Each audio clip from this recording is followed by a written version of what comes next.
Welcome back heavy കൂളിൻ്റെ ഒരു പുതിയ വീഡിയോയിലേക്ക് എല്ലാവർക്കും സ്വാഗതം. നമ്മളിന്ന് വീഡിയോയിൽ സ്റ്റാർട്ടിങ്ങിൽ ഇനീഷ്യലി കണ്ട പോലെ തന്നെ KSRTCയുടെ സ്വിഫ്റ്റാണ് നമുക്ക് ചെയ്യാനുള്ളത്. സ്വിഫ്റ്റ് നമുക്ക് ഹൈബ്രിഡ് ആക്കി മാറ്റുന്ന കാഴ്ചയാണ്. KSRTCയുടെ സ്വിഫ്റ്റ് സൂപ്പർ ഫാസ്റ്റാണ്. സ്വിഫ്റ്റ് സൂപ്പർ ഫാസ്റ്റ് നമ്മൾ ഫുള്ളായിട്ട്, അതായത് അതിൻ്റെ ബോഡിയും കാര്യങ്ങളെല്ലാം നമ്മൾ തന്നെ ചെയ്ത് സെറ്റ് ചെയ്യുന്നതാണ് കാണുന്നത്. അപ്പോൾ റൂഫ് ടോപ്പിൽ നമ്മുടെ FRP യൂണിറ്റ് നമുക്കതിനകത്ത് 12 ഫ്ലോർ വരുന്നുണ്ട്. സാധാരണ യൂണിറ്റുകളിലൊക്കെ 8 ഫ്ലോർ അല്ലെങ്കിൽ 6 ഫ്ലോർ ഉണ്ടാവുള്ളൂ.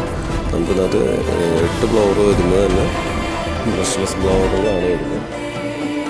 നമുക്ക് ഈ ചേസ് വരുന്നത് 12 മീറ്റർ ചേസ് ഉണ്ട്. അതുപോലെ തന്നെ നമ്മൾ ലഗേജ് റാക്കിൻ്റെ അടിയിലാണ് എയർ ട്രാക്ക് വയ്ക്കുന്നത്. അതായത് എല്ലാ സീറ്റിൻ്റെ അടിയിലേക്കും നല്ല രീതിയിൽ കാറ്റ് വരാവുന്ന രീതിയിൽ വലിയ ഡക്റ്റാണ് കൊടുക്കുന്നത്. നമുക്കൊരു 5.5 ഇഞ്ച് തിക്നെസ് ഉണ്ട്.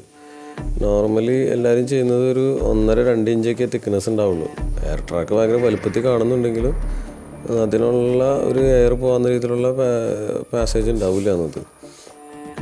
അപ്പോൾ ഇത് അത്രയും നല്ല രീതിയിൽ എയർ ഫ്ലോ കിട്ടാൻ വേണ്ടിയിട്ടാണ് ഞങ്ങളതിനെ ചെയ്യുന്നത്. അതുപോലെ തന്നെ അടിയിൽ അലുമിനിയം പ്ലേറ്റാണ്, ചെക്കഡ് അലുമിനിയം പ്ലേറ്റാണ് വരുന്നത്. അതിനകത്തേക്ക് നമ്മൾ പ്ലൈവുഡിൻ്റെ മേലെ വിനൈൽ ഇട്ടിട്ടാണ് ഇപ്പോൾ ഇൻസുലേറ്റ് ചെയ്തിരിക്കുന്നത്. ഇത് നമ്മുടെ കണ്ടൻസിങ് യൂണിറ്റാണ്. കംപ്രസറും എല്ലാ സാധനങ്ങളും നമുക്ക് ഈ യൂണിറ്റിൻ്റെ വണ്ടിയുടെ മേലെ തന്നെയാണ് വരുന്നത്. മേലെ FRP യൂണിറ്റിൻ്റെ അകത്താണ് കണ്ടൻസിങ് യൂണിറ്റും കാര്യങ്ങളും എല്ലാം വരുന്നത്. ഇതിപ്പോൾ നമ്മുടെ ഇവാപ്പറേറ്റർ അസംബ്ലിയാണ്. ഇൻവോറും കാര്യങ്ങളും അതുപോലെ തന്നെ ഒരു സെൻസറുകൾ, അതുകൂടാതെ ബ്ലോവറും കാര്യങ്ങളൊക്കെ ആയിട്ട് ഏറ്റവും ടോപ്പിലാണ് വരുന്നത്.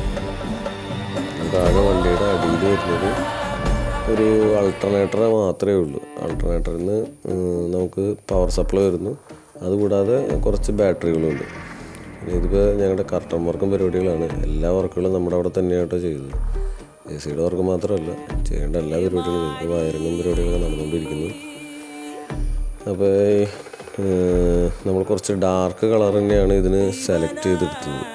കാരണം കുറച്ച് റഫായിട്ട് യൂസിങ് വരുന്നതുകൊണ്ട് തന്നെ ഫുള്ളായിട്ട് ഡാർക്ക് കളറാണ് നമ്മൾ സെലക്ട് ചെയ്തത്.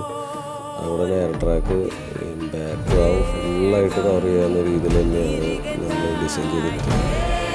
ഒരു കാരണവശാലും ഒരാൾക്ക് നേരെ കിട്ടാതെ വരുന്നത് എല്ലാ പേരും. അതുപോലെ തന്നെ നമ്മൾ പാർട്ടീഷൻ ചെയ്തിരുന്നു. 5 അപ്പം നല്ല ഹീറ്റാണ് വരുന്നത്. കുറേ ഇൻസുലേറ്റ് ചെയ്ത് ഞങ്ങൾ. പിന്നെ അതുകൂടാതെ റക്സിനും കാര്യങ്ങളെല്ലാം വെച്ച് വന്നിട്ട് നന്നായിട്ട് കവർ ചെയ്തിരുന്നു. എന്നാലും അത്യാവശ്യം പിന്നെ കുറച്ചുകൂടി ഹീറ്റ് കൂടുതലാണ്. അപ്പോൾ അതുകൊണ്ട് തന്നെ അത് ഞങ്ങൾ ഒന്നുകൂടി കവർ ചെയ്തിരുന്നു. ഇത് ഞങ്ങൾ ടെസ്റ്റ് റൈഡ് നടത്തുന്നതാണ്. നമുക്ക് ഓടിക്കാൻ പാടില്ലാത്തതുകൊണ്ട് തന്നെ KSRTC അവർ തന്നെ ഡ്രൈവർ ചേട്ടൻ വന്നിട്ടാണ് ഓടിച്ച് നോക്കുന്നത്. ഇത് തന്നെ നമുക്ക് വരുന്ന ഒരു അൾട്ടർനേറ്ററാണ്. 230 ആംപിയറിൻ്റെ ഒരു അൾട്ടർനേറ്ററാണ് വരുന്നത്. ആൾട്ടർനേറ്ററാണ് ഈ സിസ്റ്റം മൊത്തം പവർ ചെയ്യുന്നത്. നോർമൽ AC സിസ്റ്റത്തിനെ അപേക്ഷിച്ച് നമുക്ക് ഇതിലുള്ള പ്രത്യേകത എന്ന് വെച്ചാൽ ലോഡ് വളരെ കുറവാണ്. പിന്നെ യൂസ് ചെയ്യുന്ന എല്ലാ സാധനങ്ങളും ബ്രഷ്ലെസ് ആണ്. അതുകൊണ്ട് തന്നെ നമുക്ക് വളരെ കുറഞ്ഞ ഒരു തുച്ഛമായൊരു പവറിൽ തന്നെ നമുക്ക് ഇത്രയും AC സിസ്റ്റം വർക്ക് ചെയ്യാനാണ്.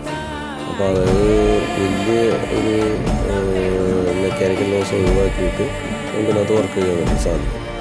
അപ്പോൾ അതുകൊണ്ട് ഗുണമെന്ന് വെച്ചാൽ നമുക്ക് ഫ്യൂൽ എഫിഷ്യൻസിയിൽ തന്നെ ഭയങ്കര മാറ്റമാണ്.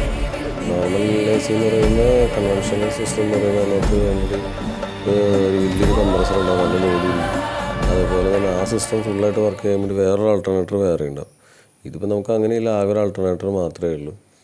നമുക്ക് ഇനീഷ്യൽ ടൈമിൽ വരുന്ന വലിയൊരു ടെമ്പറേച്ചറെ താഴേക്ക് ഇറക്കാനുള്ള ഒരു ലോഡ് മാത്രമേ ഉള്ളൂ. അത് കഴിഞ്ഞാൽ പിന്നെ വളരെ കുറവാണ്.